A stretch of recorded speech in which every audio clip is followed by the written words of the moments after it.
अंबाबाई मंदिर परिसर होणार प्लास्टिक मुक्त। 5 जून पासून अंमलबजावणी। प्रसादासाठी कापडी पिशव्या किंवा कागदी बॉक्सचा वापर करण्याचे देवस्थान समितीच्या वतीनं आवाहन।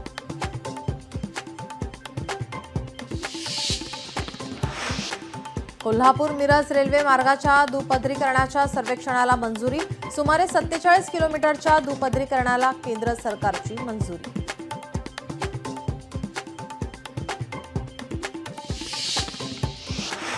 वाशिम जिल्ह्यातील विद्यार्थ्यांच्या सुरक्षेसाठी नवीन नियमावली। प्रत्येक शाळेत दिवसातून 3 वेळ विद्यार्थ्यांची हजेरी घेतली जाणार।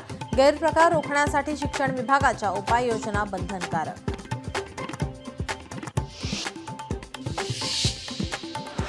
अमरावतीच्या अचलपूर येथील फिनले मिलच्या वेतनावर तोडगा निघत नसल्याने प्रवीण तायडे संतापले।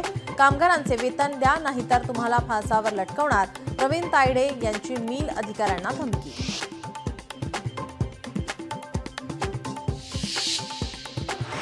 कोल्हापूर जिल्हाधिकाऱ्यांची पूरबाधित गावांना भेट। उपलब्ध सुविधांचा आढावा घेत पूरग्रस्तांना गैरसोय होऊ नये यासाठी दक्षता घेण्याच्या सूचना।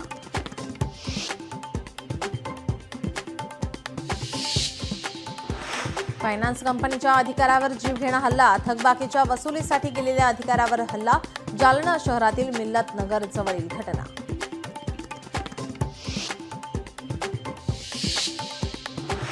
कराडच्या पाटण तालुक्यातील महिंद धरण ओव्हरफ्लो। मे महिन्यात धरण भरल्याने शेतकऱ्यांना मोठा दिलासा।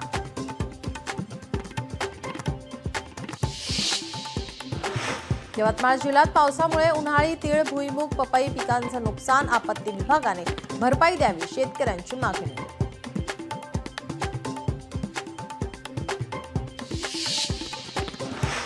शिरूरच्या आंबेगाव तालुक्यात पडलेल्या पावसामुळे टोमॅटो पिकाचं नुकसान। खर्चही वसूल होत नसल्याने शेतकरी चिंतित।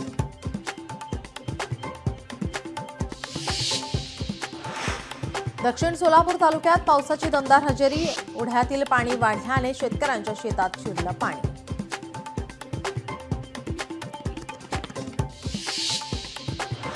धाराशिवच्या तुळजापूर तालुक्यात ढगफुटी सदृश पाऊस। शेतकऱ्यांच्या 50 पेक्षा जास्त कोंबड्या गेल्या वाहून।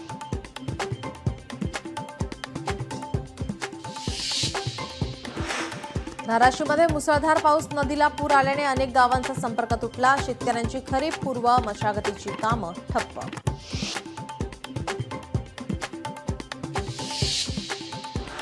हिऱ्याची अंगठीची चोरी करणाऱ्या तरुणीला पश्चिम बंगालमधून अटक। प्रियकरासोबत लग्न करण्यासाठी अंगठी चोरल्याची कबुली। अंगठी चोरतानाची घटना सीसीटीव्हीमध्ये कैद।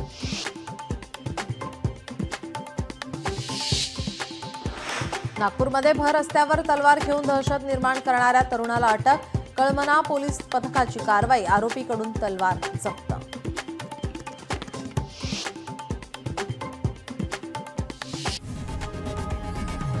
लोकशाही मराठी ऐका, पहा, जागरूक रहा।